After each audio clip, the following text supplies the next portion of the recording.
Ok, a paz do Senhor, querido irmão, querida irmã, você que acompanha aqui esse podcast do EBD em Síntese, que é uma produção do DENEC, o Departamento de Ensino e Educação Cristã da Assembleia de Deus. É uma alegria chegar até você mais uma vez, a paz do Senhor. Eu sou o pastor Kleber Maia, estamos aqui, a equipe de Ceará Mirim, trazendo a você que é professor da classe de jovens, ou um aluno que veio aqui também para buscar mais subsídios para o seu estudo no próximo domingo, e nós queremos com alegria trazer a você aqui algumas orientações, contribuições, para que essa aula possa ser um pouco mais enriquecida. Aqui recebemos com alegria o pastor Abdênico Xavier, pastor supervisor aqui do campo de Ceará Mirim, que com alegria dividimos aqui esse espaço. Pastor Abdênico, bem-vindo, a paz do Senhor, os nossos ouvintes estão aí, o senhor pode saudá-los à vontade. Pastor Kleber, paz do Senhor também aos nossos internautas, nossos professores da EBD Jovens. Estamos começando mais uma jornada, terceiro trimestre, e queremos dar as boas-vindas. Espero que, de alguma forma, possamos contribuir para que a sua aula seja enriquecida, para que haja uma melhor compreensão na exposição do texto. Se assim ocorrer, entenderemos que cumprimos o nosso propósito, que é contribuir para uma melhor aula, e eu creio que vai dar certo em nome de Jesus. Pastor Kleber. Amém. Hoje nós vamos tratar aqui da lição de número 2 desse terceiro trimestre de 2023, o problema dos falsos mestres.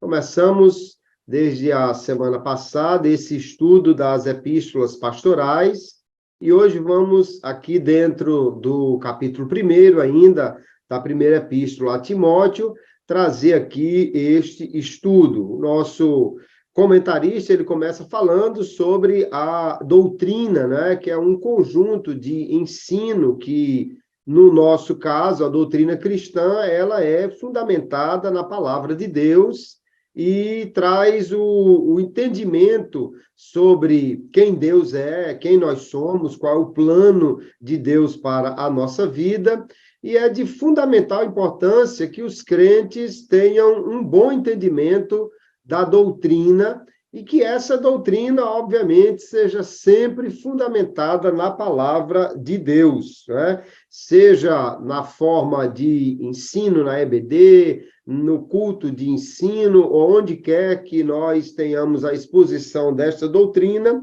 nós precisamos tê-la como sã doutrina. E a diferença que o apóstolo vai fazer entre o que é a sã doutrina e o que é uma doutrina que não é tão sã, ou que é outra doutrina, uma doutrina diferente, é exatamente a que se baseia na palavra de Deus, na revelação de Deus, e aquela que se baseia em mitologia, em genealogias ou em outro tipo de escrito qualquer, e aí que está a grande diferença. Nós cremos na palavra de Deus como a inerrante e infalível revelação de Deus para nós e precisamos interpretar a palavra de Deus para nós dentro deste viés, como Deus falando a nós, e qualquer outra doutrina, qualquer outro ensino que não se baseie na palavra de Deus,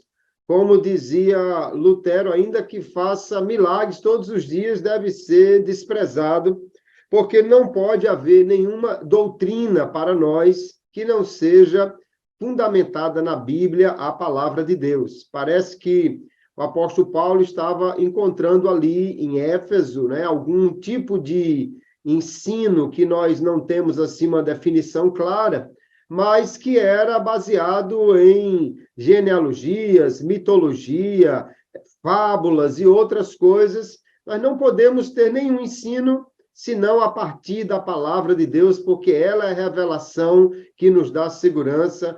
Como é importante nós frisarmos isso, não é, pastor? A palavra de Deus é a base de todo o nosso conhecimento. Perfeito. É importante ressaltarmos que a história da igreja, ela sempre foi uma história marcada por desafios.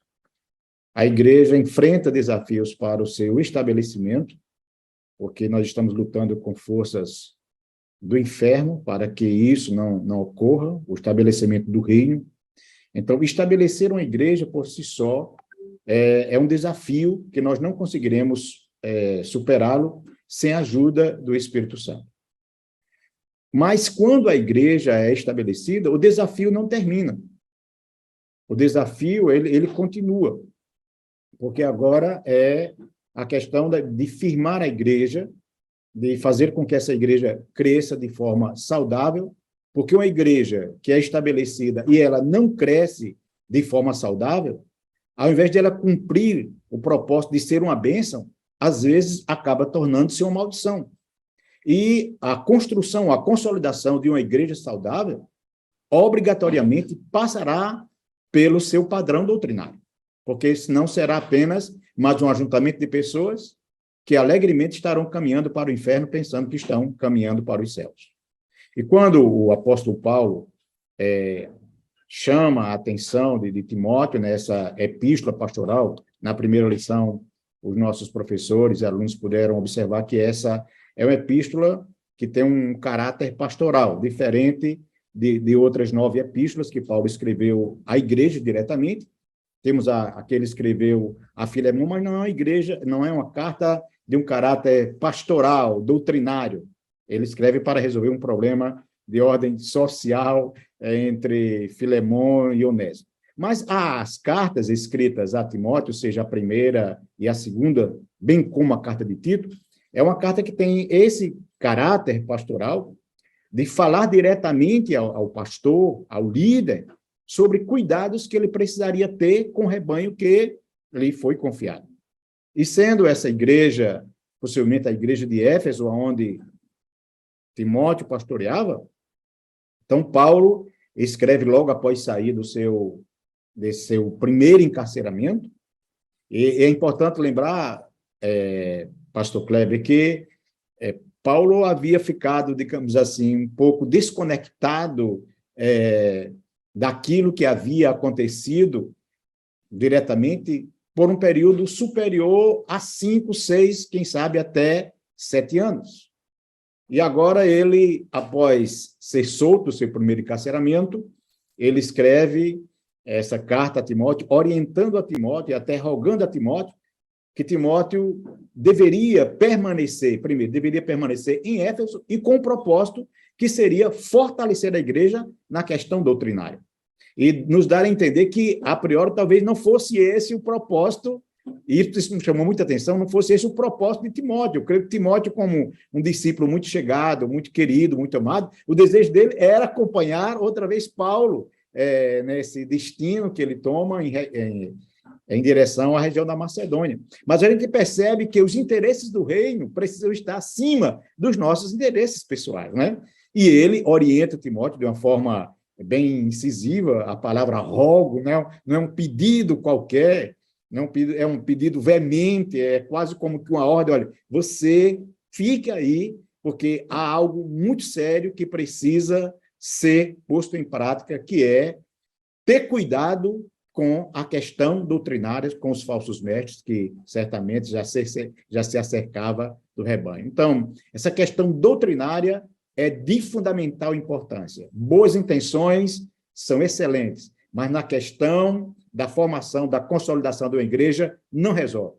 Canta bem, toca bem, é algo extraordinário, mas na questão da consolidação de uma igreja, não é suficiente. O que sustenta uma igreja não é a música, não é o teatro, não é a dança. O que sustenta uma igreja é a questão doutrinária. E Paulo, ele coloca muito bem essa questão quando escreve essa primeira carta a Timóteo. O assunto é amplo, gostoso, mas o tempo é pouco e a gente precisa se conter, né? É verdade, pastor. Mas é muito interessante a gente primeiro estabelecer essa base, né? A doutrina fundamental a partir das Escrituras é essencial para o estabelecimento e crescimento da igreja.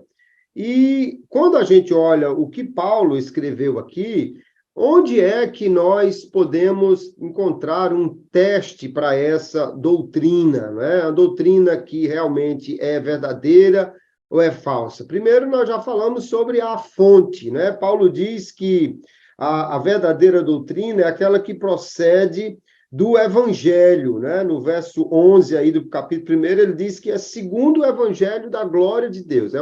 Ela não parte da cabeça do mestre, nem de qualquer outro tipo de escrito, mas do que Jesus ensinou e foi reforçado pelos apóstolos. Paulo muitas vezes vai fazer referência a isso como se fosse um edifício, né? Jesus é o fundamento, os apóstolos colocaram depois as camadas de tijolo por cima, mas tem que partir do ensino de Jesus. E depois ele diz que o objetivo dessa doutrina é o desenvolvimento de uma fé sem hipocrisia, uma fé verdadeira, e também o amor que procede de um coração puro.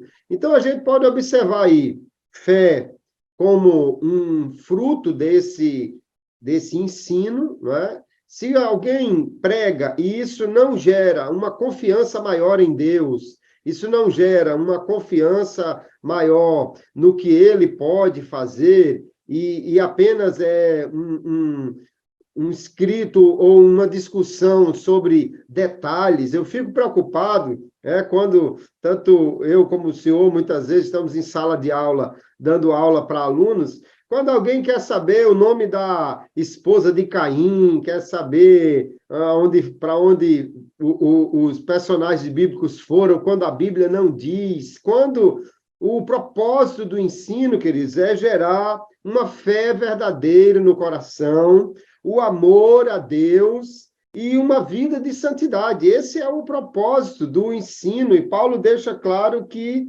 esse é o objetivo do que nós vamos ensinar. Então, se alguém está pregando, ensinando, baseado aqui somente em conversa, Paulo fala dos que querem ensinar a lei, mas parece que nem entendem qual é o propósito da lei. Ora, o propósito das Escrituras sempre é esse: nos aproximar de Deus com a vida santa, uma fé verdadeira, ou seja, uma fé que é vivida, né? E o amor a Deus, que é o principal mandamento. Uma vez que alguém não entenda qual é esse propósito, aí fica, primeiro, mais tentado a fazer outras coisas. Quantas vezes nós não vemos pessoas hoje, na igreja mesmo, pregando, que quando termina de pregar, se você passar por essas 3 peneiras, acho que não vai sobrar quase nada, né? Não levou a fé, não levou ao amor, não levou a uma vida de santidade, às vezes é só para agradar as pessoas e estimulá-las a um ego mais massageado, né? Mas aqui nós temos o objetivo desse ensino. E é muito importante que o professor se prenda a esse detalhe. O próprio texto da leitura em classe diz que a lei não é para o justo, é para os injustos, porque o propósito da lei é produzir esse coração puro, é fazer com que o homem abandone o pecado e busque a santidade. Se a gente não estabelecer esse propósito para o que vamos ensinar, nós vamos ficar apenas rodando em círculos, discutindo sobre detalhes e sem produzir aquilo que realmente o ensino da palavra de Deus tem para nós. Então, é importante que a gente tenha esses critérios. Qualquer doutrina, a gente pode chamar de outra doutrina, se não está dentro desses propósitos que são fundamentais, não é, pastor? Verdade. Nós temos ressaltado isso, pastor, o senhor tem falado, e é uma realidade. A questão hoje não é que falte doutrina. Doutrina existe, porque doutrina é um conjunto de ensinos. A questão aqui não é falta de doutrina, a questão aqui abordada é a sã doutrina, que há uma diferença enorme, que é neste ponto que nós estamos nos detendo. E essa sã doutrina, que é o ensino correto, o ensino ortodoxo das Escrituras Sagradas, obrigatoriamente ela precisa estar fundamentada na palavra. Não há sã doutrina se ela não está fundamentado ou fundamentada na palavra.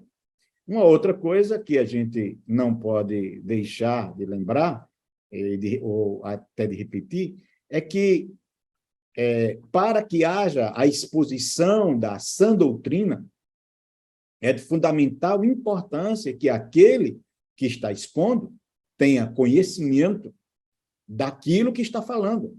Porque essa questão da exposição da doutrina, ela obrigatoriamente ela vai envolver a questão da interpretação do texto, que deve seguir o que nós chamamos de método histórico-gramatical, que é algo que o pastor Kleber pode falar com muita propriedade.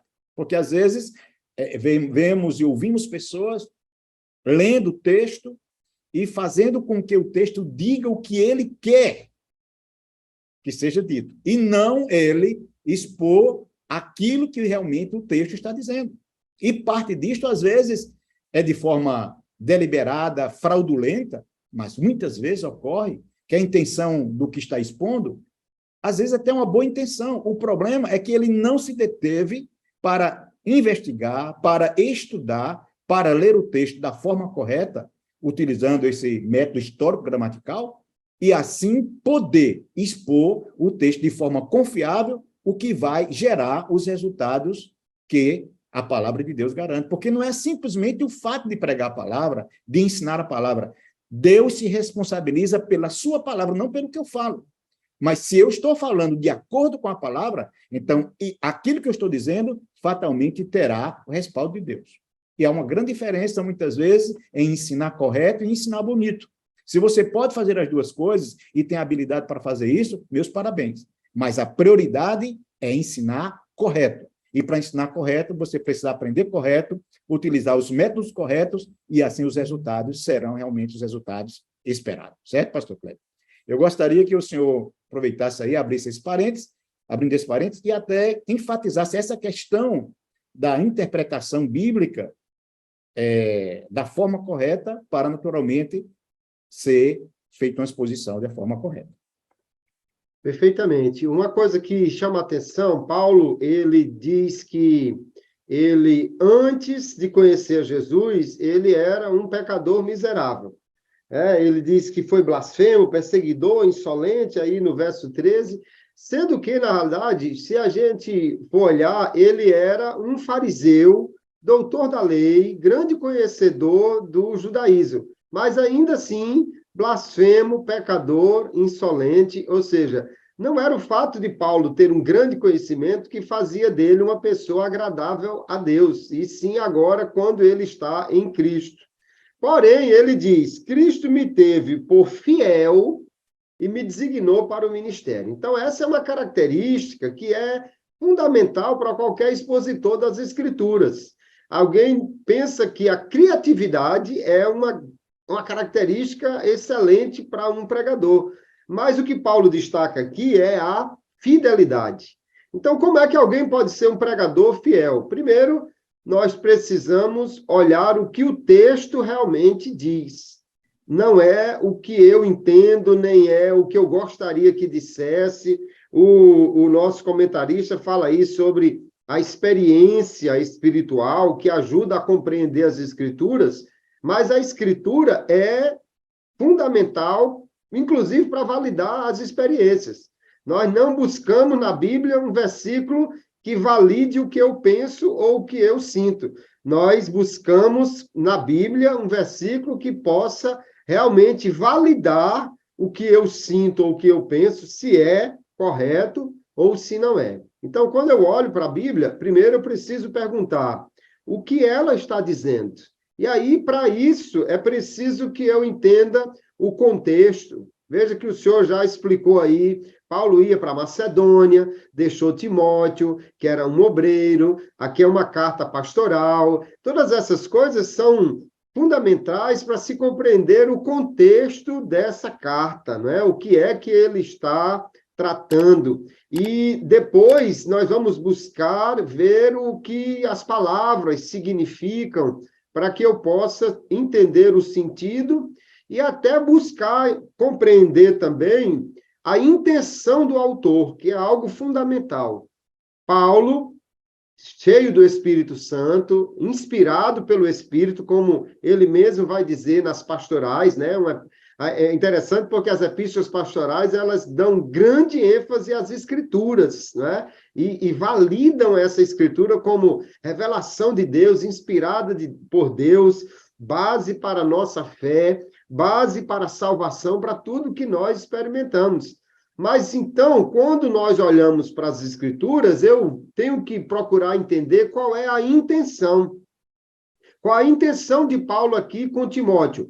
É fazer com que ele tivesse uma fé verdadeira, um coração puro, um amor genuíno a Deus, e tudo isso como fruto da aplicação da verdadeira doutrina, ou da sã doutrina no coração dele, e da sua congregação, da igreja.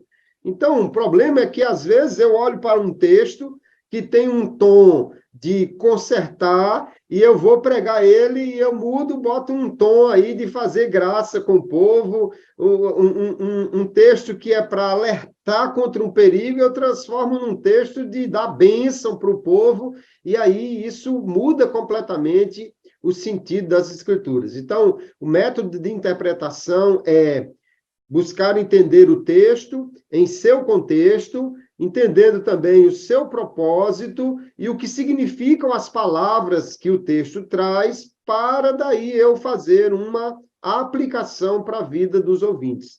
Às vezes eu ouço, pastor, alguém dizer assim: não, a gente não deve se preocupar muito ou pregar muito essa coisa de doutrina, porque doutrina é uma coisa um tanto cansativa, a gente precisa de um ensino prático, um ensino assim, mais enérgico. Ora, mas não tem nada a ver uma coisa com a outra. Em primeiro lugar, que tudo que nós pregamos da Bíblia é doutrina. Se você fala de perdão, é doutrina. Se fala de salvação, é doutrina. Se fala de fé, é doutrina. Se você fala de andar em paz com seu irmão, é doutrina. Se você fala de você crer nas promessas de Deus, é doutrina. O que alguém pregar e não for doutrina é porque, na realidade, não está na Bíblia ou ele está trazendo de uma forma equivocada. Agora, se alguém prega a doutrina de uma forma muito, assim, distante, seca, aí cabe ao expositor buscar melhorar a sua retórica e, principalmente, nós fazermos da doutrina algo que seja aplicado à vida das pessoas, inclusive com a revista da EBD, que cada professor possa não só entender e explicar o que Paulo está dizendo, mas fazer as pessoas entenderem o quanto isso é importante para elas e como vai impactar a vida delas. Porque se não tiver uma fé genuína, como é que alguém pode ser um crente de verdade se for baseado numa doutrina de mentira, né? Então, eu acho que é preciso a gente mostrar que toda pregação tem que ser doutrina para desmistificar essa coisa que o estudo bíblico não é algo legal para o jovem. Todo mundo tem que estudar a palavra de Deus como doutrina. Essa questão da interpretação é algo tão tremendo. Eu me lembro de uma experiência contada por um dos nossos pastores. Você vê o que é você aplicar uma experiência distante do que diz o texto bíblico. As experiências, como foi abordado aqui, é importante, elas são necessárias, mas todas elas precisam passar pelo crivo das Escrituras Sagradas para ver se harmoniza, porque se não se harmoniza, não é a minha experiência que tem que prevalecer, prevalece é o texto sagrado. E o pastor falou que foi uma vigília, e havia assim, um fervor muito grande, o pessoal muito feliz, muito alegre e tal, e muitas línguas estranhas, e aquele clima de vigília. Mas, em determinado horário, uma preletora subiu ao altar e, de repente, deixou a palavra um pouco de lado e foi tratar de experiências. de visões, e de sonhos, mas houve um momento que ela disse: irmãos, eu quero dizer aqui aos irmãos que está entre nós esta noite o apóstolo Paulo. Acaba de chegar em nossa reunião o apóstolo Paulo. E, irmãos, as pessoas glorificaram e exaltaram. A pessoa, uma vigília com a presença do apóstolo Paulo é algo, né, extraordinário, né? Mas havia nessa vigília um pastor nosso aqui, norte-rio-grandense, e quando ouviu aquilo ali, pediu oportunidade e disse: irmãos, é o seguinte, alguns anos atrás o meu pai faleceu, e ele foi uma partida rápida, brusca, e tinha algumas coisas que eu até gostaria de ter perguntado a ele, mas não houve tempo. Então, eu vou descrever aqui meu pai, porque se de repente os irmãos virem ele chegando aqui nessa vigília, me avise. E começou a descrever os aspectos físicos do pai, e de repente alguém se levantou e disse: mas, meu irmão, isso aqui não é um centro espírita, isso aqui não é sessão espírita, isto aqui é uma vigília. E ele aproveitou o momento e disse: é justamente esse o meu problema, porque se o apóstolo Paulo chegou nessa vigília, porque o meu pai não pode chegar também. E aproveitou aquele momento para fazer aquela correção de uma distorção doutrinária, que se isso não ocorre, essa experiência ilegítima poderia se repetir em outros ambientes, não é?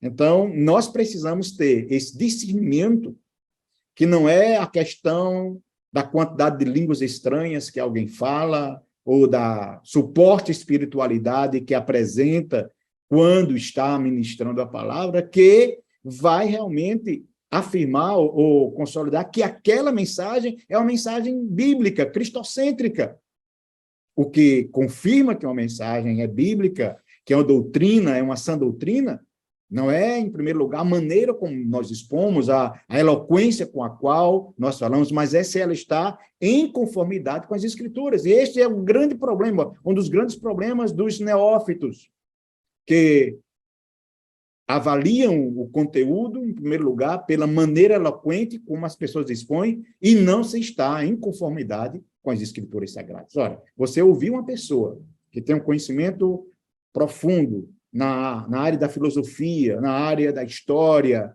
ou até mesmo na área teológica, é encantador.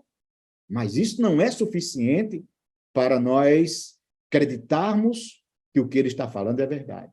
A nossa regra de fé e prática não pode ser outra coisa, como já foi falado aqui, senão as Escrituras Sagradas.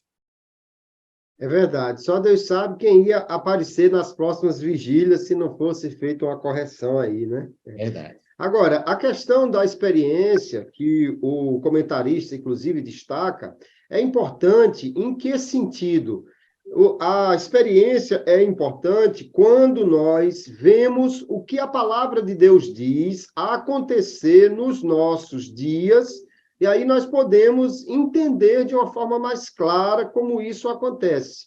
Um exemplo, o Robert Menzies, que é um escritor pentecostal, ele diz no livro dele, que tem exatamente o título de Pentecostes, que quando ele esteve pregando na China, e ele estava ali expondo o texto de Atos dos Apóstolos, os crentes chineses não tinham nenhuma dificuldade em entender que na vida deles poderia ocorrer o mesmo que aconteceu na igreja primitiva.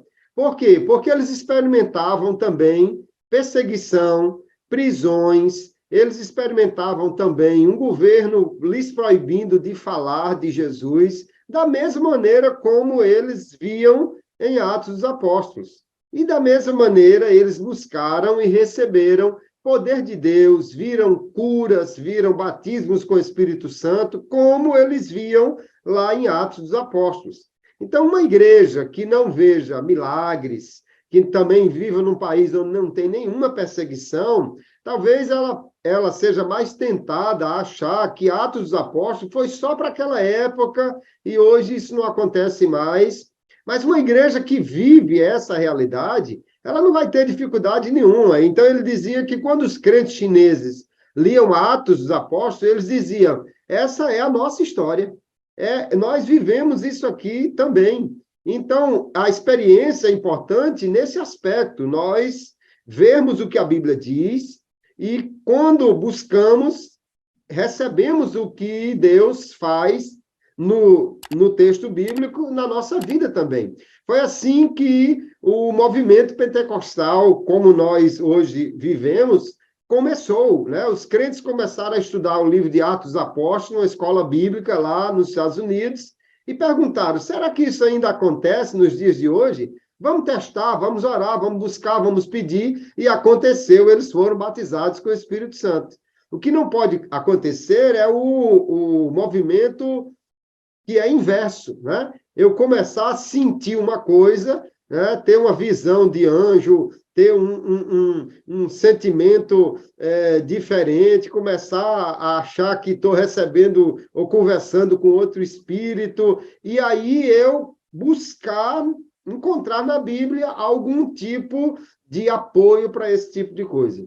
Eu já vi alguém dizer assim, eu já tenho uma mensagem para pregar, só falta agora eu encontrar um versículo que dê certo. Ora, esse é o movimento errado. A gente parte do texto e traz para a nossa vida e busca viver aquilo. E não o contrário, porque se não encontrar um versículo que dê certo, como é que vai ficar, não é, pastor? Então, esse tipo de experiência, de conhecimento extra-bíblico é o que mais prejuízo pode trazer à igreja. Verdade. A igreja de Atos dos Apóstolos, nós chamamos a igreja primitiva, ou a primeira igreja, é uma igreja que se caracteriza pela grande quantidade de manifestação de milagres, não é? De salvação de almas num número expressivo. É a igreja dos sonhos, é a igreja que, no aspecto dos milagres, todos nós gostaríamos de congregar nessa igreja. Eu não sei se nós gostaríamos de congregar nessa igreja no que diz respeito ao aspecto da perseguição. Esse é um outro aspecto que é um outro lado que eu creio que a maioria não gostaria de vivenciar esse lado, né? Agora, por outro lado, a gente percebe que uma das bases dessa igreja, que era uma igreja que crescia, apesar de faltar infraestrutura física dentro dessa visão que nós temos hoje, mas era uma igreja que ela crescia de forma expressiva, mas com características que toda igreja, em qualquer tempo, precisa ter. Se você quer ter uma igreja, ou fazer parte de uma igreja sólida, de uma igreja viva, de uma igreja sadia, esses princípios, eles continuam, são princípios universais. E uma das primeiras coisas que Lucas, ao falar dessa igreja, diz é que essa igreja era uma igreja que perseverava, em primeiro lugar, na doutrina dos apóstolos. Então, a base dessa igreja não era milagres. Milagres ocorriam. A base dessa igreja era a doutrina dos apóstolos. E a doutrina dos apóstolos, aí ela vai gerar os outros aspectos que são fundamentais na consolidação de uma igreja. Perseveravam na doutrina dos apóstolos, no partir do pão, na comunhão, nas orações, mas tudo isso estava fundamentado na palavra. Uma igreja que não tem por fundamento a palavra é uma igreja com as bases muito frágeis e que a qualquer instante pode haver um desmoronamento, porque o que sustenta uma igreja é a palavra, e a palavra exposta de forma bíblica, cristocêntrica, ortodoxa, porque fora disto é aquilo que Paulo chama de outra doutrina.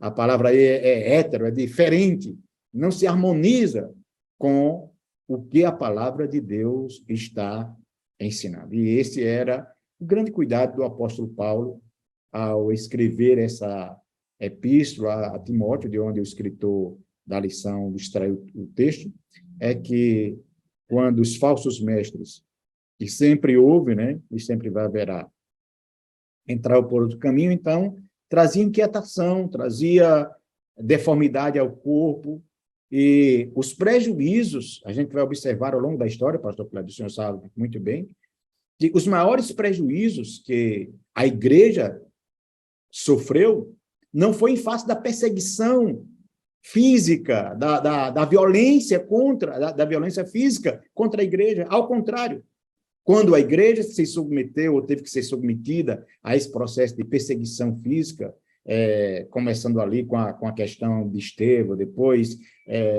Paulo assumindo o comando das perseguições. E não foi só isso. Ao longo da história, a gente vai ver primeiro século, segundo século, terceiro século, até o início do quarto século, quando o cristianismo é oficializado, a gente percebe que foi uma época de intensas perseguições. Mas, ao contrário do que se esperava, esse tipo de perseguição, ela não diminuiu a igreja. A igreja cresceu e crescia muito mais. O grande problema da igreja era a questão doutrinária. Então, aquilo que muitas vezes o império, os inimigos da igreja não conseguiram, com a força da espada, com a força física, com a força bruta, os falsos mestres acabaram logrando, e os prejuízos foram muito grandes quando surgiram homens com doutrinas que precisaram ser combatidas para que a igreja não caminhasse para uma situação difícil ou mais difícil do que poderíamos suportar. Questão doutrinária é algo de fundamental importância, apesar de, muitas vezes, o ensino sistemático da igreja, ou da palavra, não ser ou não ter o lugar que deveria. Nosso povo é um povo muito levado por movimentos, né? Por programação, por shows, mas isso não sustenta a igreja, isso não fundamenta a igreja. E quando as tempestades surgem, quando os temporais surgem, se você não estiver fundamentado na palavra, você vai sucumbir. É o que Jesus fala quando conclui o seu sermão da montanha, lá em Mateus capítulo 7, a partir do versículo 25, 26, 27 e 28. É verdade, pastor. E uma questão muitíssimo importante que o senhor já tocou aqui, veja que o apóstolo Paulo estava fazendo um alerta a Timóteo, né, que ele não permitisse que fosse ensinada outra coisa que não fosse a sã doutrina, que ele, portanto, não desse espaço para esses falsos mestres.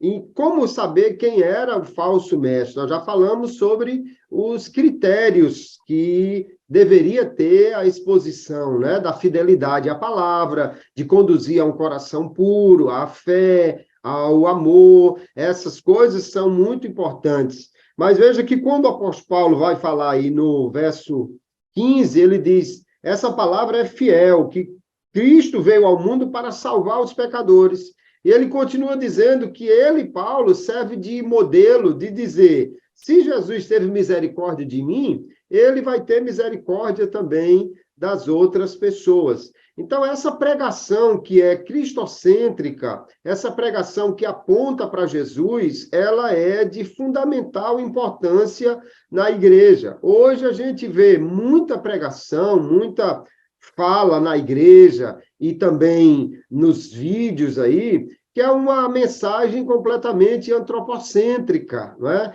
Como que tudo gerasse em torno do ouvinte. Você é especial, você é o melhor de Deus, Deus não pode viver sem você, você vai ser abençoado, de qualquer maneira você vai ser alcançado pela bênção de Deus. E, na realidade, a palavra ela deve apontar para Cristo.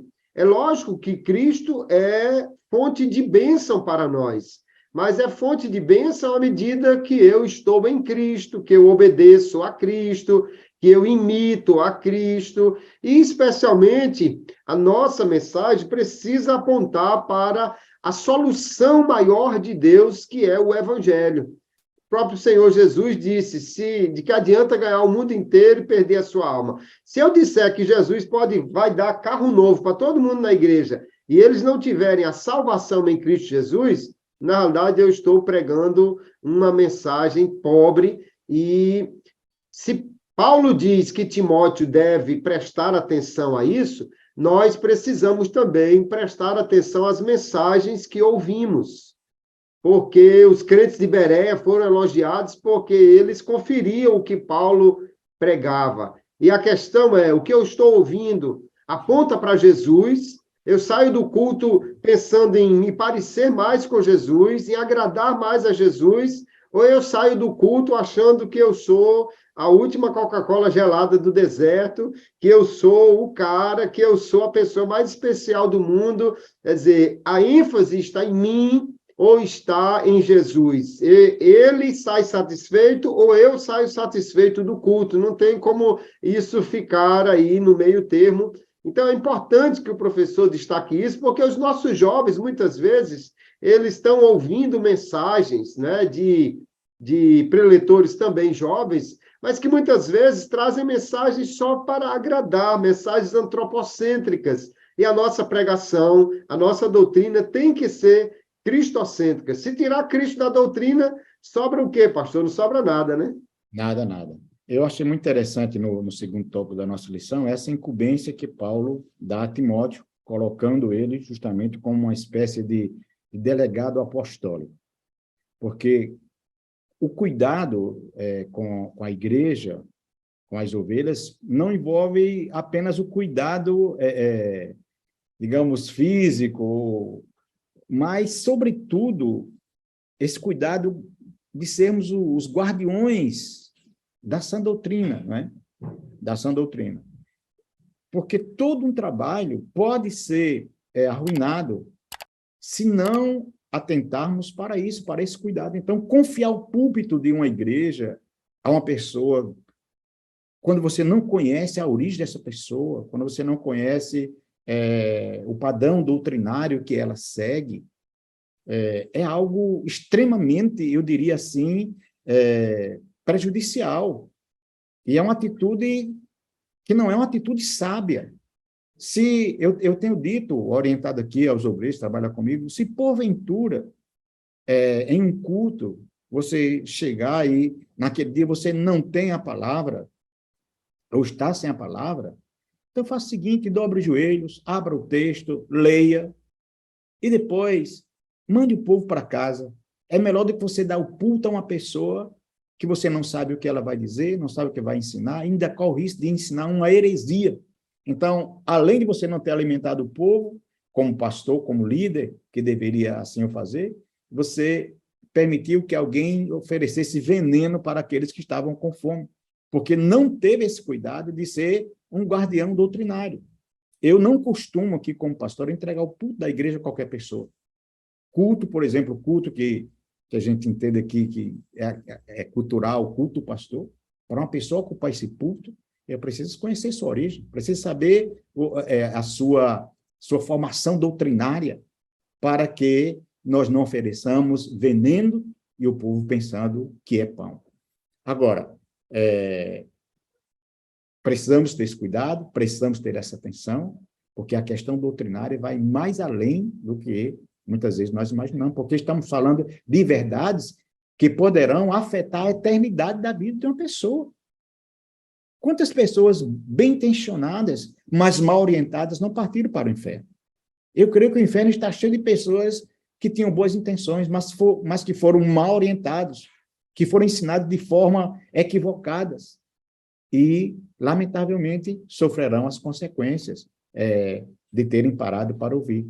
Outro fator que o senhor falou outrora aí, hoje, eu vi um recorte de uma pregação esses dias que eu achei muito interessante, de algo que foi pregado há 30 anos atrás. Existe hoje, irmãos, caros professores, muitos coaches agindo como pastores, adivinhos agindo como profetas, não é?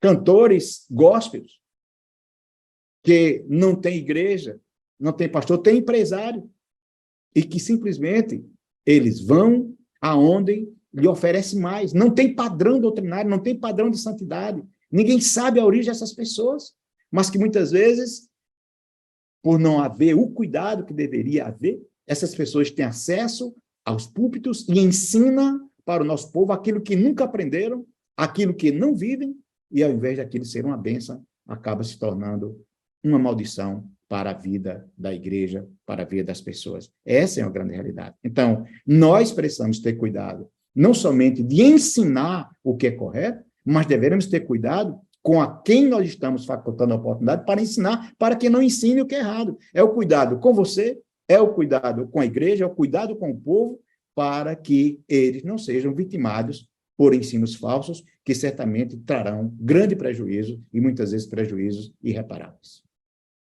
É verdade, pastor. Já caminhando para encerramento da nosso comentário aqui, eu gostaria de destacar que, assim como o apóstolo Paulo vai dizer a Timóteo que ele tem o dever de guardar essa doutrina, de pregar a sã doutrina, também ele vai deixar claro que cada indivíduo deve ouvir ou dar crédito àquilo que é correto. Alguém pode ser orientado de forma errada e ir para o inferno, mas ele não vai chegar no inferno e dizer assim, não, eu estou aqui por culpa de fulano, eu estou aqui porque alguém me ensinou, mas eu não tenho culpa. Não, cada um é responsável diante de Deus de conhecer as Escrituras e, por ela, validar o que houve.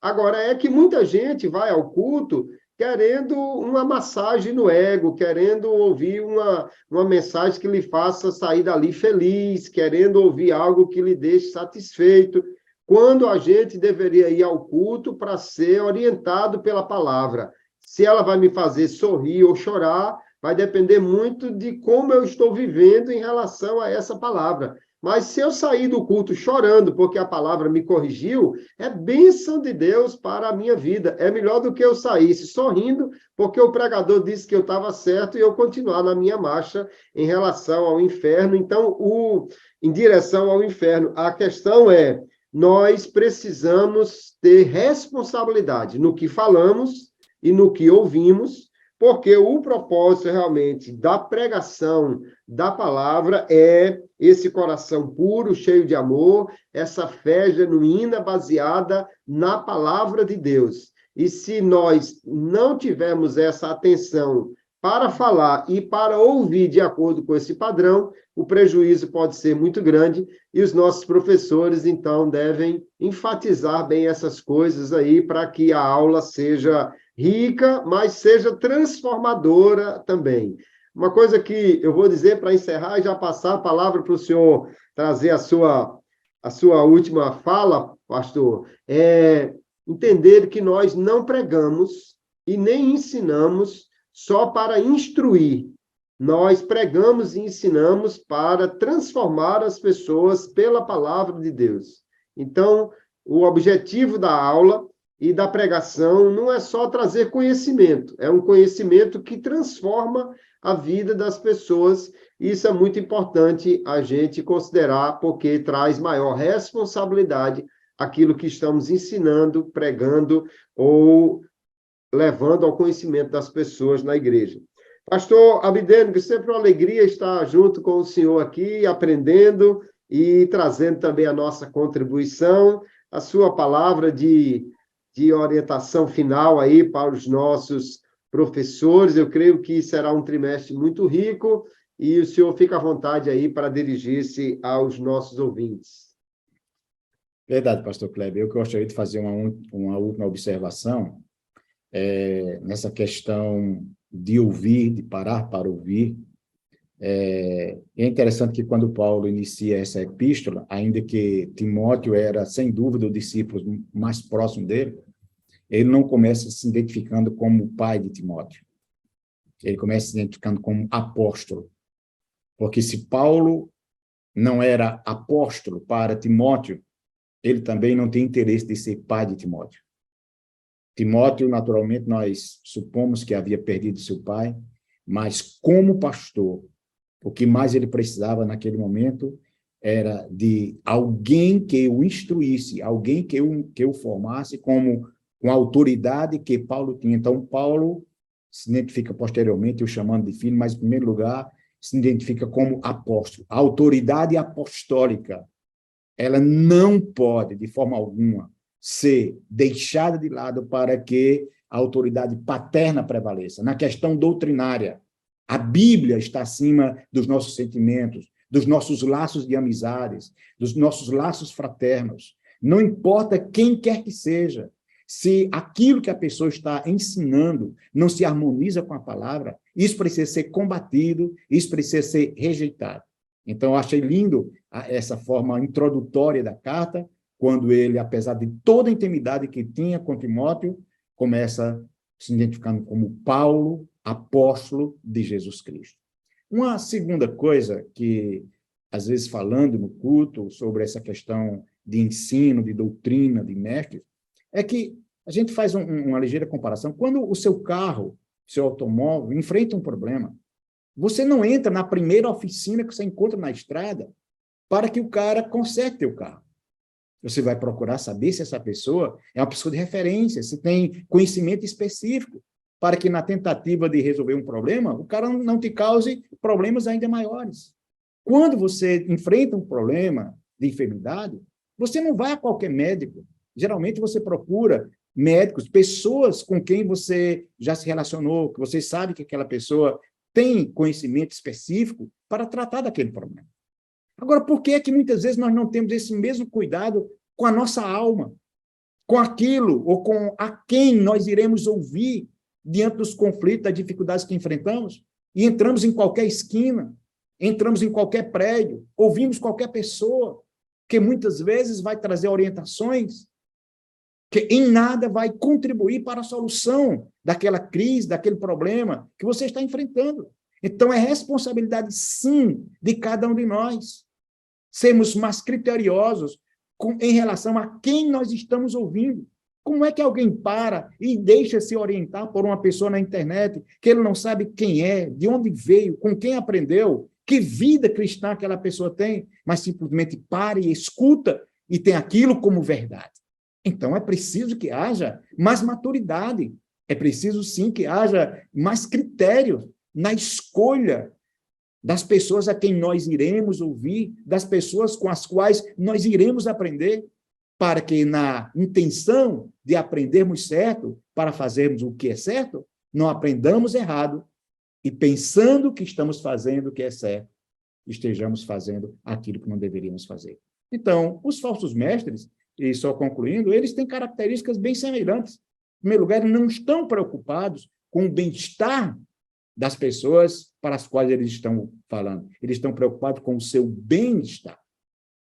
Essa é uma característica porque eles são lobos devoradores. Eles não estão preocupados com o bem-estar da ovelha, estão preocupados com o seu bem-estar. E se o seu bem-estar implica na morte, na destruição, na ruína da ovelha, isso para ele não faz diferença.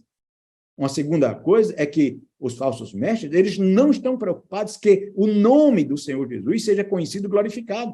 Eles querem que o nome deles apareça, que eles se tornem referenciais, que eles se tornem luzeiros, porque isso vai lhe gerar mais dividendos, vai lhe gerar mais lucros. Então, que o Senhor nos abençoe, que o Senhor nos guarde, tenha cuidado com os falsos mestres, tenha cuidado com os falsos ensinos, e o que vai definir se uma pessoa é falsa ou verdadeira naquilo que vai estar ensinando é o que ele está ensinando. Se não está em conformidade com as Escrituras Sagradas, ele pode ensinar de forma brilhante, mas isto é veneno e não remédio.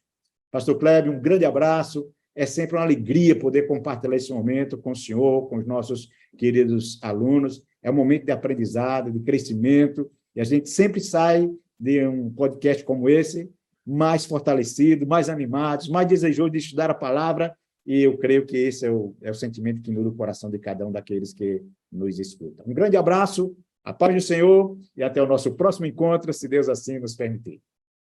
Amém. Uma alegria estar aqui com o senhor, pastor Abdeno, com os nossos queridos professores e alunos da revista de jovens, as classes de jovens, que são classes que têm tido um bom conteúdo, né? As lições têm sido sempre lições também muito bem fundamentadas e assuntos que são muito úteis para a vida cristã. Então, a cada professor, uma boa aula, uma boa semana, e que Deus abençoe a todos. Nos encontramos na próxima lição que nos couber aqui, que Deus nos ajude, que tenhamos um trimestre muito abençoado com a graça de Deus. A paz do Senhor a todos.